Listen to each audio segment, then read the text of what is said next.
I was so excited when my H90 arrived that I couldn't wait to get it out of the box and plugged in. But then it was so difficult to understand, and the 200-page manual so overwhelming that I couldn't get it to sound how I wanted it to, how I had imagined it would.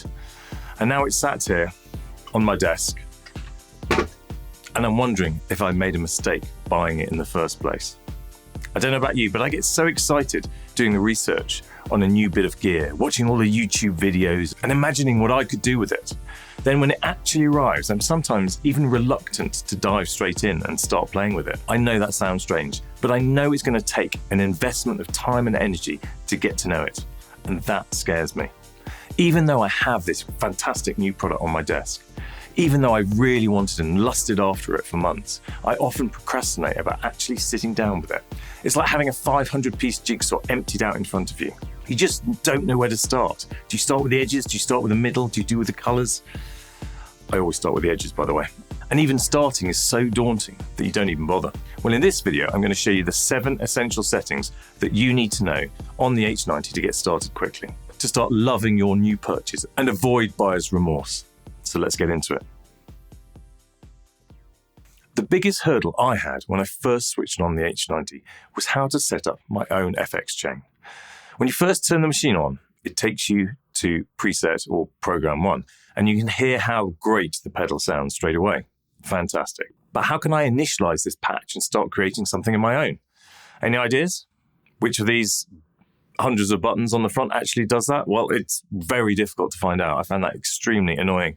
I mean, is it just me or is it completely ridiculous that getting to initialize patch is not obvious? This kind of thing really puts me off hardware. I have to go diving into the manual straight away just to get started, so I'm definitely not loving the H90 at this point. Okay, so when you first turn on the H90, this is how it looks. You're in user list 1, even though it doesn't tell you that, and you're on program 1, clean ambient.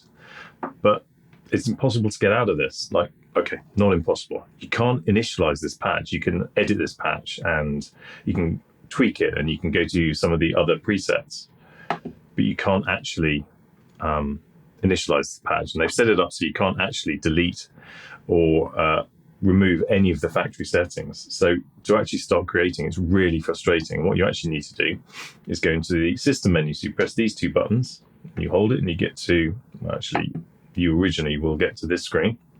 You go into global, and here on the left it says playlist, user 1. User 1 is actually the factory presets, so I don't know why it's not just called that, because you can't delete it or amend it. So if you go to user list 2, then get out, sorry, you press perform to get out, and you get to user list 2. And this is another set of 99, and what I've done is I've left that the 01 preset has the initialize. So now this is totally clean and there are no presets, there are no programs here. And if you scroll through, I have actually then created some presets of my own. And if we get up to about 9 or 10, we then start to get to more initialized patch. So they are all blank for you to start afresh.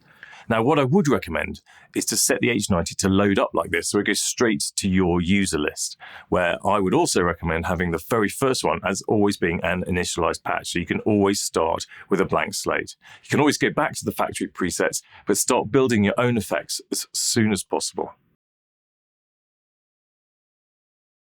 I had a question in the comments on one of my previous videos on the H90 asking whether it was worth buying it, or why not just buy 2 separate pedals instead of this combination pedal. Well, if you're not using this function, then buying the H90 is a total waste of money. At the touch of a button, you can completely rewire your FX chain. If you've ever had a pedal board set up, then this function is totally amazing. You can go through all the different routings and change the order of the effects. You can even put them in parallel, so the input sound goes through each effect separately. Routing is the key to getting the most out of the H90, and if you combine this with another external FX pedal, as I did here in this video, then you have the power to bend sound right at your fingertips. Put it this way, if you're cooking a meal at home and you have all the ingredients you need, but they are scattered around your house in different rooms, it's going to be a real pain making dinner. Well, the H90 is like having your own sous chef who has weighed everything out, chopped all your vegetables and put them right here in front of you, ready to cook. It makes things that easy. Depending on the effect I'm going for, I love being able to switch between having my effects tempo synced and run totally out of sync and let them kind of come in and out of time with the music. Now, fortunately, the H90 allows you to do this very easily. By pressing these two buttons on the right-hand side, you switch between tempo sync and milliseconds as your timing criteria. Now, just remember to ensure that you have told the H90 where to get its tempo information from. This can be found in the global menu, and the way I have mine set up, I have it coming in through the USB straight from Ableton. Now, when I'm coming up with effects, I like to try and create a few varieties of each effect to try in any track. So maybe they work in different parts of the track, or maybe I'm just trying to find the right effect to work for this track. So if it's a simple delay into reverb, then I like to create 3 different types of delay into reverb. Now, the H90 has a perfect setting for me, and I would encourage you to also start thinking in 3s. After all, the best things in life come in 3s. The Godfather trilogy, the Star Wars trilogy, the original one at least, breakfast, lunch and dinner. But trust me, you want to start thinking in 3s. Now, if you hold down the left-hand select button, you go into bank mode. All this does is group your user list of 99 programs into sets of 3 and allows you to switch seamlessly between them quickly and easily. So what I like to do is set 3 kind of similar effects. And then when you're in bank mode, you can switch between them just by pressing these buttons. And if you have the tail switched on, then they kind of seamlessly sort of merge into each other, which is really nice.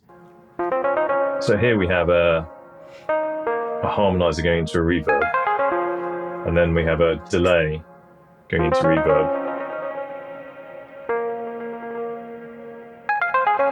and then crystals going into reverb.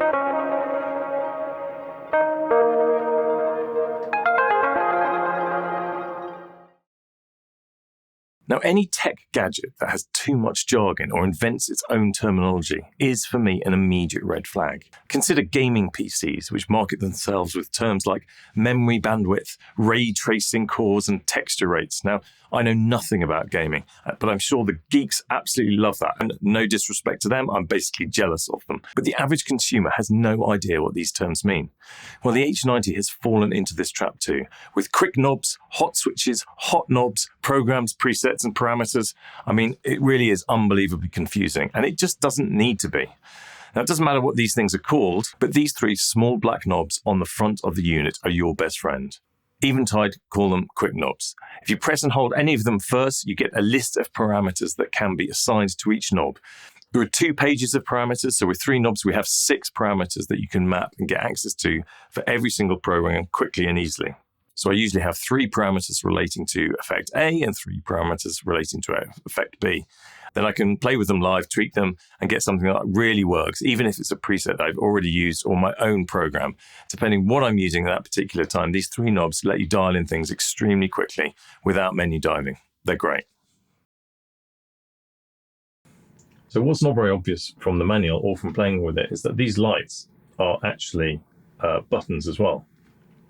And they can very quickly, if you're doing something which, like maybe a YouTube video, and you don't like the clicky nature of the buttons, which do make a reasonable sound, you can just press the button, which is almost soundless. So that one then turns the effect off and on. So this has the effect on it, and that's the totally dry signal. If you press the middle button, it'll first tell you what preset you're using. So we're using the arpeggiator algorithm, and we are using boiling solo as the preset. And if you then press it again, it'll then bypass the first effect. And the same with B. So we are using the hot SW freeze and the dual verb. If I press it again, we're basically totally dry signal. And these are also come into effect when you're using some of the perform functions such as snapshots, which we'll get onto in the next point. The final essential setting is snapshots. It's such a superpower that I've done a whole video on it, which you can see here. Now, imagine being able to switch seamlessly between 3 totally different snapshots of any FX chain on the H90. To go from maybe a subtle effect to then a stronger version and then a totally extreme version just at the touch of a button. It'd be like having 3 versions of your favorite meal and being able to taste a different version with each forkful. Well, the H90 lets you do just that. Now, as with most things on this sneaky little box, it's not straightforward, and I would strongly encourage you to watch the whole video. But as a quick example, it is worth learning about how to really take control of snapshots. Now, I've done a whole video on this, which you can see. I'll link in the description below. But this is a way of taking a preset, such as this one, and creating 3 different versions of that preset, which you can then access at the touch of a button. So let me show you what I mean. So if I turn the simple loop on, so this is the normal standard effect. If we go into perform mode, you can get it set up so it has hot switch 1, 2 and 3 on and off, and at the moment they're all off. I've set up hot switch 1 to be a different set of parameters.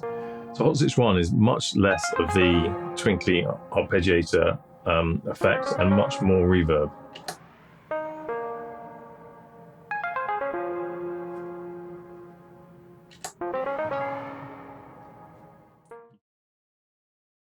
So now you know how to get started on the H90. You know the 7 essential settings to help you really start to enjoy your new purchase. Once I'd got the hang of these, I really started to love the H90. Out of all of my tips, setting up the snapshots is the most complicated, and I would strongly encourage you to view my separate video on that subject. Otherwise, I'll see you next time. Thanks for watching.